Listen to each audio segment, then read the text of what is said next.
മുഖമുദ്ര എന്ന് പറയുന്ന ടാസ്ക്കാണ് ടിക്കറ്റ് ടു ഫിനാലയിൽ അടുത്തതായി നടക്കാൻ പോകുന്ന ടാസ്ക്. അതിനിടയിൽ ജിൻഡോയും അഭിഷേകും തമ്മിൽ ചെറിയ രീതിയിലുള്ള ഒരു അടി ഉണ്ടായിട്ടുണ്ട്.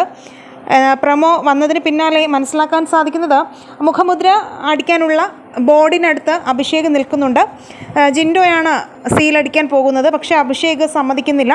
അങ്ങോട്ട് ഉന്തലും തള്ളലുമൊക്കെ ആയിട്ടുണ്ട്. അഭിഷേകാണോ ജിൻഡോയെ പിടിച്ച് തള്ളിയത് അതോ ജിൻഡയാണോ അഭിഷേകിൻ്റെത് എന്നുള്ളത് ക്ലിയറായിട്ട് പറയുന്നില്ല. എന്തായാലും അഭിഷേക് ജിൻഡയെ ഒരു പ്രാവശ്യം പിടിച്ച് തള്ളി തറയിലൊക്കെ ജിൻഡോ വീണ് അവിടെ എണീറ്റ് നിന്ന് അഭിഷേകിനെ ചൂണ്ടിയൊക്കെ ജിൻഡോ ദേഷ്യപ്പെട്ട് നിൽക്കുന്നുണ്ട്. സിജോയും അർജുനുമൊക്കെ ജിൻഡോയെ പിടിച്ച് മാറ്റുന്നുണ്ട്. ബാക്കിയുള്ളവരൊക്കെ അഭിഷേകിനെയും പിടിച്ച് മാറ്റുന്നുണ്ട്. എന്തായാലും കൃത്യമായിട്ട് എന്താണെന്ന് പ്രമോയിൽ കാണിച്ചിട്ടില്ല. അതുകൂടാതെ സിജോയും ജാസ്മിനും തമ്മിലുള്ള വാക്ക് തർക്കവും പ്രമോയിൽ കാണിക്കുന്നുണ്ട്.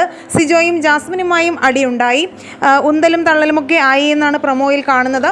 ഇത്രയും ടാസ്കുകൾ വളരെ കുഴപ്പമില്ലാതെ മത്സരാർത്ഥികളെല്ലാം നല്ല രീതിയിൽ തന്നെയാണ് കളിച്ചത്. എന്തായാലും അടുത്ത മുഖമുദ്ര എന്ന് പറയുന്ന ടാസ്കിൽ ഇത്തരത്തിലുള്ള ചില കയ്യാങ്കളികളും അടിയുമൊക്കെ നടക്കുന്നുള്ള പ്രമോ വന്നിട്ടുണ്ട്. എന്തായാലും നമുക്ക് കാത്തിരുന്ന് കാണാം.